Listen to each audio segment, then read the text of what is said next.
I used to believe that if I was good enough, if I tried hard enough, then one day my parents would finally see me. But I was wrong. So wrong that now, looking back, I want to burst out laughing in the middle of the night. The night my brother got the keys to his very first house, while I stood quietly in the corner with a cheap cupcake in my hand. No candles, no congratulations, no one asked how I felt, they just said, "Anna, can you take a few pictures for us?" Ever since I was old enough to notice the difference, I knew. I was the one behind the scenes of my own life. My brother's name is Liam. The golden boy. The pride of the family. Everything about Liam was shiny, brand new, and perfectly modeled child material. I was the opposite. From birthdays and holidays, to parent-teacher meetings, I was always the tag-along. Liam's little sister. Never just me. I still vividly remember Christmas when I was 8. Liam got a brand new Nintendo Switch, exactly the one he'd wanted all year. I opened my present and found a gray hoodie, size L, with the logo of a local HVAC company. Still had the 40% off clearance sticker on it. It was so big I was practically swimming in it. Mom laughed and said, "This one will last you a while. Besides, you look cute in it." I nodded, forced a smile, and turned away to hide my burning eyes. That was the pattern that repeated throughout my childhood. When Liam turned 16, my parents gave him a shiny red Ford Fusion with a giant bow on the hood. They called it a well-deserved reward for a good, hard-working son. Me? I got an old bike from the neighbor, with a flat-back tire and a handlebar that tilted to one side. When I looked surprised, Dad just said, "Riding a bike is the best way to stay healthy, Anna." I didn't say anything. I just kept pedaling that bike to school every day, even in the freezing rain. I can't remember the last time I had a proper birthday. But I remember Liam's 18th perfectly. My parents rented a fancy Italian restaurant, invited nearly 50 guests, had a 2-tier cake, and even hired a live band. My own 18th birthday? A simple dinner at home with frozen lasagna Mom microwaved. She laughed and said, "I was too busy to prepare anything, but lasagna's good enough. You don't need all that fancy stuff like Liam." I nodded like I always did. That same quiet nod to keep dinner from getting awkward. We lived in a middle-class neighborhood in the suburbs of Ohio, in a beige 2-story house with a white picket fence around the yard. There was a little wooden sign on the lawn that read, "Family is everything." But to me, it was a framed lie. In the kitchen, Mom would always be fussing over some new Pinterest recipe. Dad loved grilling outside, especially on weekends when Liam's friends came over. They'd jump into the neighbor's pool, which we borrowed, while I was assigned to cut salad, set the table, and clean up afterward. "Anna's so helpful, always supporting her brother. You're a real team player, you know that?" Dad would say as he handed me a cheap soda can. Every time I looked at the photos of Liam in the living room. Graduation pictures. Photos with his car, his sports trophies, standing with Mom and Dad. I felt my chest tighten. And me? Not a single photo of just me. If I was in one, it was as background to Liam's smile. When it came time for college, Liam had everything paid for: tuition, housing, textbooks, not a thing missing. "He needs to focus on studying, so of course we support him," Mom said. And me? I had to fill out financial aid forms myself, work part-time at the campus library, and even sell old textbooks to cover tuition. But I never complained. I was used to it. I used to think maybe I was just being too sensitive. That maybe my parents had their reasons. That as the youngest I was supposed to be more understanding. But the older I got, the more I saw the blatant favoritism for what it was. I wasn't being loved equally. It wasn't a feeling, it was a fact. And then came my college graduation. I didn't expect a big party like Liam's, but I hoped, at least for a decent meal, a proper congratulation. Instead, they took me to a mediocre burger joint, rushed through dinner, and shoved a thin white envelope into my hand. I opened it. Inside was a $3 scratch-off lottery ticket. We thought this would be fun, Mom beamed. Hey, you might hit the jackpot, Dad added, like it was some poorly timed joke. I looked at them, looked around the table. No cake, no gift, no card, just that lottery ticket lying alone in my hand, a symbol of how little they really expected from me. I laughed. But it was the kind of laugh that catches in your throat, a sound almost like a sob. I held up the ticket and said, "So I guess this is my only shot at getting something worthwhile from this family, huh?" No one disagreed, no one responded, and no one met my eyes. From that moment on, I knew I had to wake up. No more clinging to a family that only remembered my name when they needed someone to do the dishes. But I had no idea where my life was headed. Until that scratch-off ticket, which felt like a cruel joke, ended up changing everything. I brought the ticket home in a torn wallet. The only thing I still had from high school. My apartment was on the 3rd floor of an old building in Columbus, Ohio. One corner of the window was cracked, and the heater squealed like a trapped soul. I lived with a mouse I temporarily named Rick, because at least he remembered me every day. I tossed the ticket on the kitchen table, right next to a pile of unpaid electric bills and 2 packs of instant chicken noodles. It lay there, its dull shimmer under the dim yellow light. Part of me wanted to tear it to pieces, to burn it to ashes. But I didn't. I let it sit there as undeniable proof that I had never been a priority in that family. After a dinner of plain noodles and an expired can of soda, I curled up on an old chair passed down from a former classmate. I stared at the ticket. My graduation gift. While Liam, my brother, got a $210,000 house in the suburbs with a garden, a white picket fence, and his own garage, I got $3 worth of false hope. I remember that dinner like a lucid nightmare. Mom sat across from me, beaming like she had just given me the greatest gift. "You should be grateful.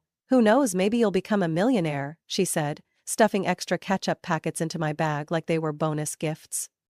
Dad was busy texting someone, not even looking up.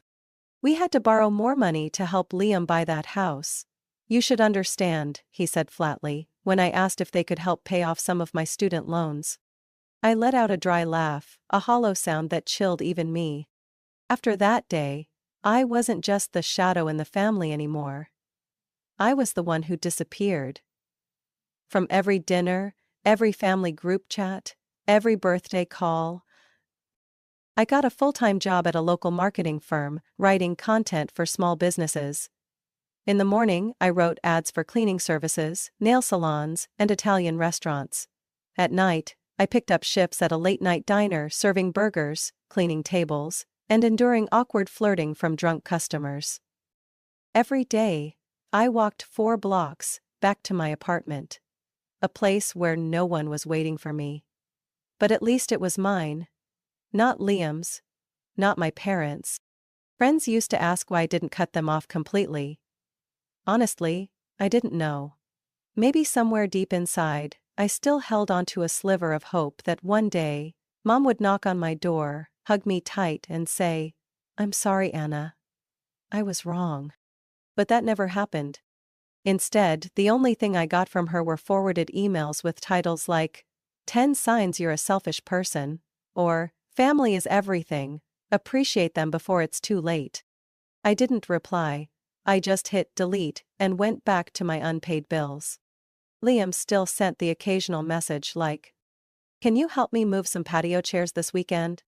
Or, "Amanda wants to change the kitchen colors. Do you think ash gray or cream looks better?" I used to want to scream, "I have my own life, I'm not your free interior design assistant." But instead I just typed, "Busy, sorry," and deleted the chat. There was one time I went to Liam's house, more like got pressured into it, for his 30th birthday party. Mom threw a big celebration with karaoke, a buffet, and over 60 guests. I showed up late, stood in the corner of the yard with a beer and a cupcake. No one asked what I did, where I lived, or if I had someone in my life.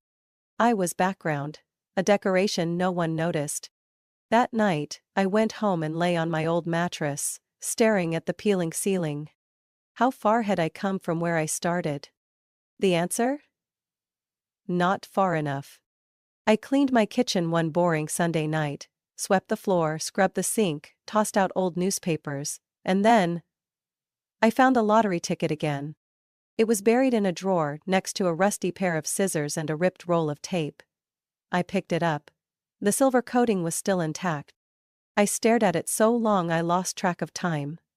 My hands trembled as I read the faded print. Match 3 symbols to win up to $10 million. I set it back down on the table. It was just paper.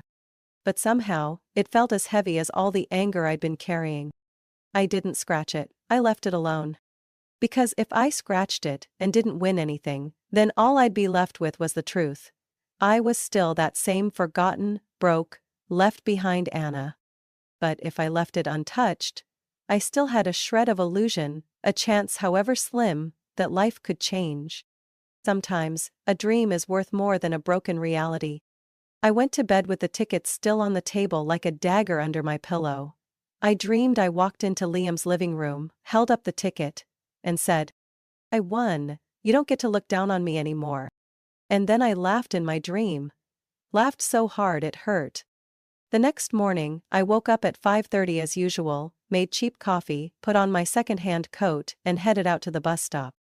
A new day began, with the same boring job, fake coworkers, and grumpy clients. The lottery ticket still sat on the table. I wasn't ready to face the truth, whether it was hope or disappointment. But I knew one thing for sure. I had started to pull away from the universe called family. And I wasn't going back. Whether I won or not, I was no longer the Anna who silently endured everything. I was stepping out of someone else's shadow. And for the first time, that shadow was mine. I didn't find out Liam was engaged through a call, or even a check-in message. I found out from a photo in the family group chat. The one I muted months ago. In the photo, Liam was kneeling in the middle of a vibrant flower garden, holding up a chestnut-sized ring in front of Amanda, his girlfriend of the past 2 years. She was sobbing, and my parents stood behind them, smiling as if they had just witnessed the most miraculous thing on earth. Below the photo was a caption from my mother. "He proposed, we have a new daughter-in-law, so proud of my son." Proud? That word had never been used for me. I stared at the screen, not quite sure why my heart felt like it was tightening. It wasn't because Liam was getting attention. I was used to that. It was because I realized I wasn't even surprised. As if everything in my life, no matter how bitter, had already been written. And I was just rereading a script someone else had written for me. About 2 weeks later, I got a call from Mom. "Anna, we're throwing an engagement party for Liam and Amanda at the end of this month. Make sure you come, okay?" "I'm working both shifts, Mom. It's going to be hard to manage." "Oh, come on. It's not every day we have a special event like this. I already booked the restaurant and invited over 80 people. Even your dad's relatives from Pennsylvania are coming." I bit my lip. 80 people for an engagement party? I graduated college with honors. And didn't even have 8 people at dinner. "I'll try to make it," I said. An old habit I hadn't shaken. Pleasing others. Even when I felt empty. The party was held at an upscale restaurant downtown. The same place I used to stare into through the glass, wishing I could be a guest inside instead of a waitress.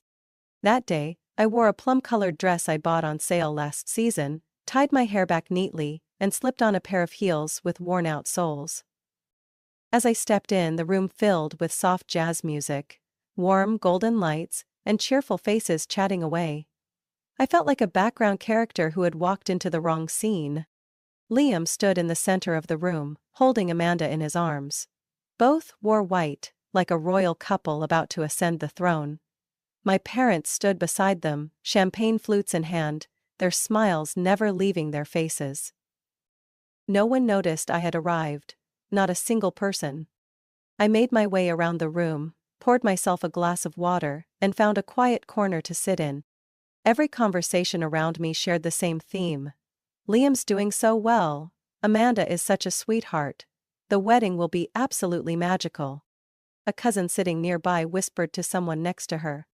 Liam's so lucky, his parents are covering everything, the restaurant, the honeymoon. I heard they're going to the Maldives. I almost choked on my water. The Maldives? I'd never even had enough money to leave the state. A wave rose inside me. Not jealousy, but disgust. Disgust at the fake sense of fairness my family always preached, only to throw me aside when it mattered most. As the party neared its end, I decided to leave early, but Mom caught me before I could slip out. "Anna, I was looking for you. Why were you sitting somewhere no one could see you?" I forced a smile. "Well, you were busy being the center of the universe. I didn't want to steal the spotlight." She laughed, but there was a flicker of caution in her eyes. "So what did you think of the party?" she asked, her voice full of hopeful anticipation. "Grand." "Very Liam," I replied, unable to hide the bitterness in my tone. She paused, then spoke like she was delivering a lesson. "You should be happy for your brother, he deserves all of this, he's worked so hard." I squinted slightly. "And what about me?" She tilted her head, as if she didn't understand the question. "I mean, when I graduated, no one threw a party, no one asked me what I needed. I got a lottery ticket, Mom, $3. She laughed lightly, as if I were joking. "You think I forgot? We were tight on money back then, after buying Liam's house. But you were fine. You're strong. You're independent." I nodded, my eyes felt like stone. "And now? You're paying for Liam's wedding, the honeymoon. What's next? A second house? A retirement account?" Mom started to look irritated. "Anna, no one's stopping you from working harder. If you want what Liam has, you need to earn it." I let out a dry, humorless laugh. "I'm working 2 jobs, Mom. I wake up at 5 a.m. and come home past midnight. What you call not trying hard enough is my real life." She pressed her lips together. "Your tone is very disrespectful." I stepped back, the smile still on my face. "I respect the truth, you don't."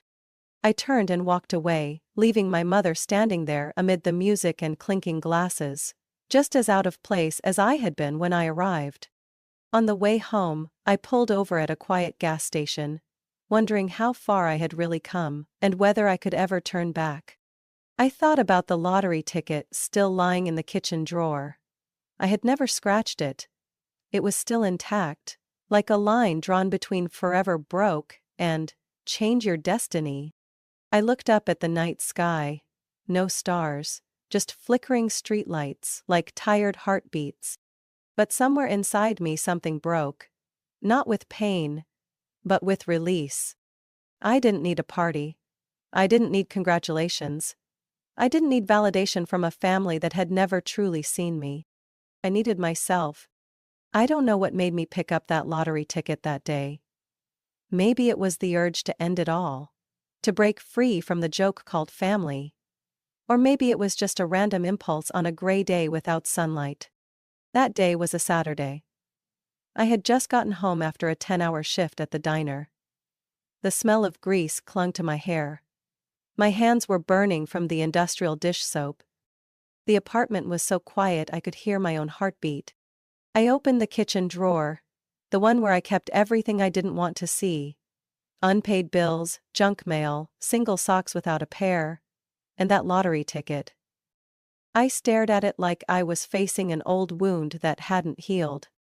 After a few seconds of hesitation, I pulled out my phone and entered the numbers from the ticket into the official Ohio State Lottery website.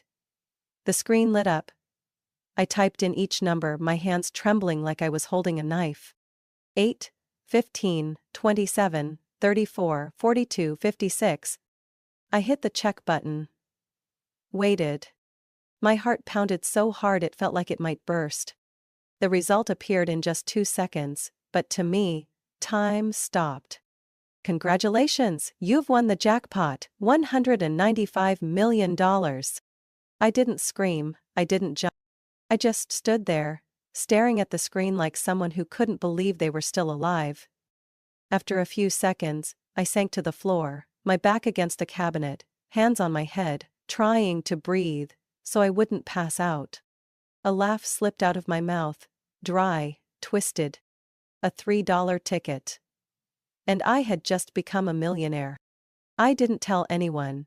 Not my mom, not Liam, not my coworkers, not even my best friend. I spent the whole night researching what to do if you win the lottery. The first answer: tell no one. The next morning, I called an independent financial advisor with an office in the suburbs. I chose her because of her 5-star reviews and a profile photo with a sincere smile. Her name was Carol Landry, probably in her 50s, sharp eyes and a voice that instantly made you feel safe. When I walked into her office, I was still shaking. Carol looked at me like she'd seen 100 people like me. People whose minds were being threatened by a number too big to grasp. "First of all," she said after hearing my story, "you cannot tell anyone about this. Second, we're going to set up a limited liability company, an LLC, to receive the money on your behalf. That way, your identity stays anonymous to the public." "What about taxes?" I asked. "After taxes and mandatory deductions, you'll have about $125 million. I swallowed hard. $125 million. A number so big, I couldn't even wrap my head around it. I used to pinch every dollar for gas, every penny for instant noodles. Now, I could buy an entire neighborhood. Carol helped me set up a long-term financial plan.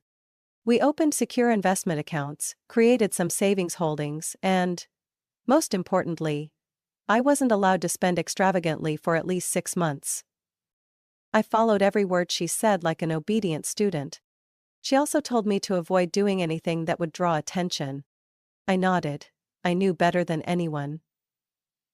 If my mother ever found out, she wouldn't waste a second before calling me her pride and joy. Liam would probably pitch some startup investment idea and demand to be CEO. I guarded that secret like it was a weapon. No one could know. No one had the right. The first thing I did was pay off my student loans. Clean, final. One click erased 4 years of struggle and sleepless nights. I cried when I got the confirmation email. "Your loan balance has been paid in full." Then I quit the diner job without notice. I left an envelope with $5,000 for Linda, the manager, and a handwritten note. "Thank you for being kind to me when the world wasn't."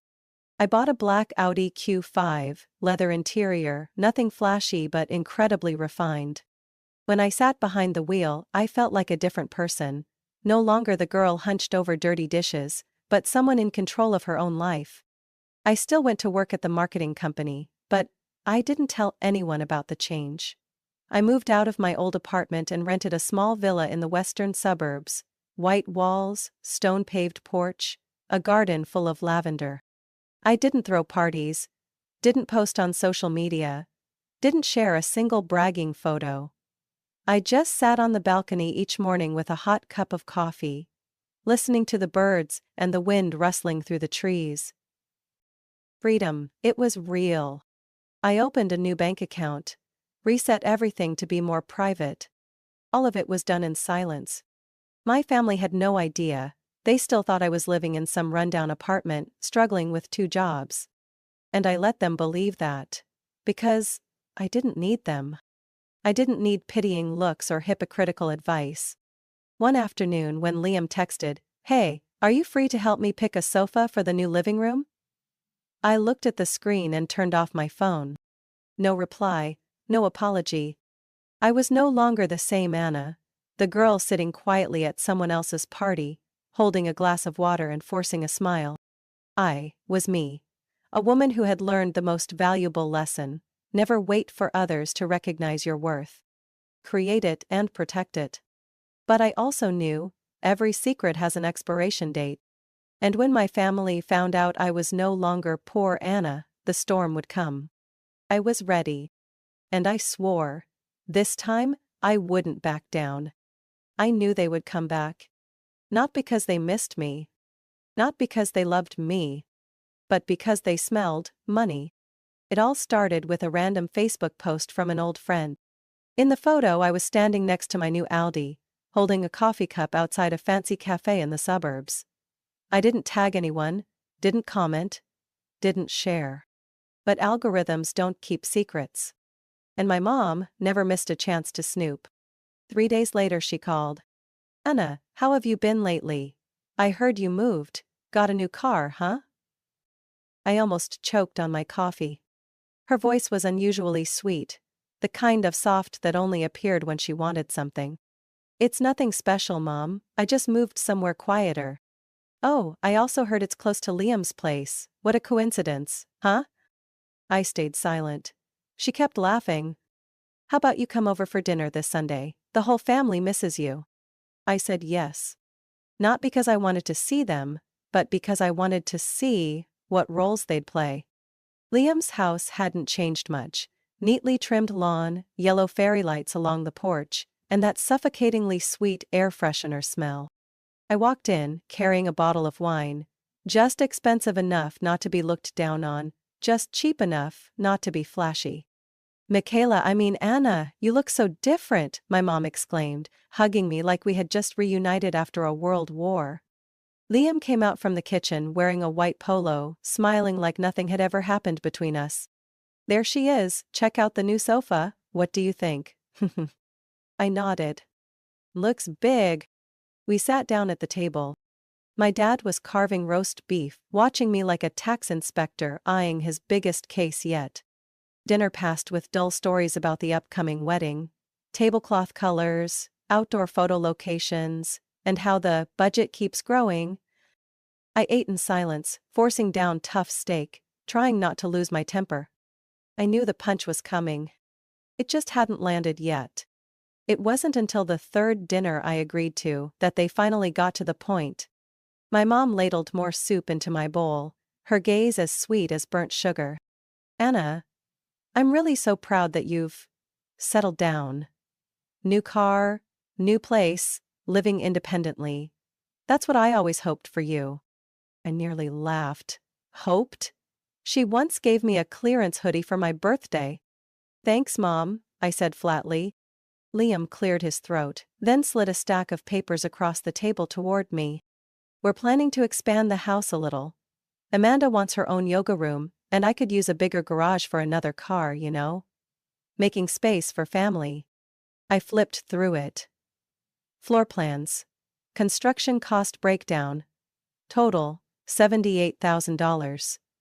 At the bottom, a note. If possible, please add $22,000 to help cover the wedding budget. Overage. It's a good investment, Liam said, flashing a confident smile like he'd just closed a deal with a bank. I set the papers down. Gently. Very gently. My mom chimed in. It'd be great if you could help, after all. You're doing pretty well these days, aren't you? I looked at her. Doing well thanks to the $3 you gave me on graduation day. The room went still. My dad sniffed. Liam looked away. My mom tried to hold on to her smile. Back then the family was struggling, you know that. I nodded. I know, down to the details. I know Liam got a car at 16, I know he had a scholarship and still got his tuition paid by you. I know he had his engagement party at a 5-star restaurant while I had frozen lasagna. I know when I asked if you could help me pay down some of my student loans, you told me, try harder. My voice wasn't loud, but it cut like a blade through the glossy paint they were trying to smear over this dinner. And now that I have a little success, suddenly, you're proud of me? Because I might be able to pay for Liam's new garage? My mom started crying. The kind of tears you shed when you're playing your part, right?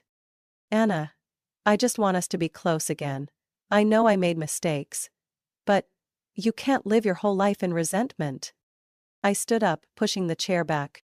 I live in truth, not resentment. I grabbed my bag and walked toward the door. Liam called after me. I think you should know how to share. We're family after all. I turned around and smiled. No one's stopping you from working harder, Liam. Then I left, leaving behind the people who only called me family when they needed money. On the way home, I rolled down the window and let the night air hit my face. I felt light, not because I said no to giving them money, but because, for the first time in my life, I said no to a role. I was no longer Anna, the girl standing in the corner taking graduation photos for Liam. No longer the one who got a lottery ticket as a gift. No longer the forgotten name on the engagement party guest list. For the first time, I had the right to say no. I blocked my mom's number. Blocked Liam's too. And when my dad tried calling from another number, I added that one to the block list without a second thought. Not because I was angry, not because I hated them. I was just done. Life after that night felt like stepping out of a smoke-filled room. I took a deep breath, felt the cool air hit my lungs, a feeling both strange and familiar. I no longer flinched at the sound of a phone ringing. No more wondering, are they calling to borrow money again, or, what do they want this time? I was truly living, not living to be seen. I moved to a new house in the northern suburbs, far from anyone who used to know me as Anna, the second child. The house had a black iron fence, a rose garden out front, and a reading room flooded with natural light. Every morning I woke up without an alarm. Made myself a latte with the Italian coffee machine in the kitchen. The one luxury I allowed myself after years of going without. I invested exactly as Carol, my financial advisor, had recommended. Blue chip stocks, rental properties, and a few promising tech startups. The money grew quietly and steadily. I didn't live like a millionaire. I just lived like someone who could finally breathe without being choked by obligation, expectation, or dismissal. No one knew I'd won the lottery. The neighbors thought I was a freelance marketing specialist working remotely. Old friends said I seemed stable and mature. Former coworkers guessed I'd inherited something from a rich aunt. I let them think whatever they wanted. The truth is, I didn't need anyone to believe in me anymore. That fall, I went to New Orleans to listen to jazz. In the winter, I traveled to Colorado, tried skiing, and nearly broke my neck because I stupidly didn't hire an instructor. In the spring, I took a painting class in Austin. And in the summer, I stayed home, read books, grew tomatoes in the backyard, and played piano just for myself. I started an anonymous blog to share my journey of freeing myself from family manipulation. Not to be famous, not to be praised. Just to have a space to release all the years I stayed silent until my throat felt raw. And then, one day, I saw Liam again. I was sitting at a small cafe downtown, laptop open, earbuds half plugged in, when that voice came from behind me. Anna? I turned around. Liam in a wrinkled shirt, dark circles under his eyes and messy hair. He no longer looked like America's golden boy. There was something in his eyes. Tired, confused, and just a bit bitter. I nodded. Liam. He pulled out a chair and sat down without asking. I didn't stop him. I didn't greet him either. I heard you made it big. I took a sip of coffee, eyes still on the screen. Did you? People say you won the lottery, he continued, his voice a mix of sarcasm and hesitation. I saw you driving an Audi, living in a fancy neighborhood, traveling. Don't you think you should share with the family? I closed my laptop, looked him straight in the eye. Family? Oh, you mean the people who handed me a $3 lottery ticket and told me to try harder? Liam gave a weak laugh. Well, everyone makes mistakes. But seriously. He leaned back, arms crossed, eyes cold like he was exposing me. You just got lucky. It's just winning the lottery. Nothing to be proud of. I smiled. Not angry, not hurt. Just smiled like I'd heard an old tired story. Maybe you're right, I said calmly. I got lucky with the ticket. But everything after that? Every dollar I kept. Every decision I made. Every person I chose not to forgive. That was all me. No one taught me how to survive in a family that treated me like a backup plan. No one showed me how to manage $85 million without losing my mind. And absolutely no one helped me step out of your shadow. He said nothing. I stood up, grabbed my bag, and gave him one final polite smile. Good luck with the rest. Then I walked away, leaving Liam sitting there, lost in a crowded cafe, no longer the center of attention for the first time in his life. That evening I stretched out on the armchair on my balcony and looked at the stars. The wind was gentle, the garden lights cast a warm glow on the grass.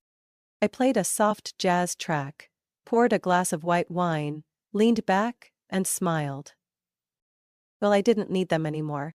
Not their apologies, not their praise, not their delayed approval. I had myself, completely. My life used to be a stage where I was only a background character. Now I didn't need the stage. I was rewriting the script. I was the director. I was living, not for anyone else, just because I was worth it. And to me, that wasn't winning the lottery. That was freedom. My story isn't about money. It's about reclaiming my worth after years of being overlooked and forgotten. I used to think I needed my family's approval to feel seen, but in the end, the only thing I really needed was the courage to let go. Winning the lottery didn't change who I was. Having the strength to say no and live on my own terms. That was my greatest victory. The biggest lesson? No one gets to decide your worth, except you. What do you think about Anna's story and the bold choices she made? Feel free to share your thoughts in the comments below. And don't forget to follow the channel for more real and moving stories about life, family, and the journey to becoming who we truly are.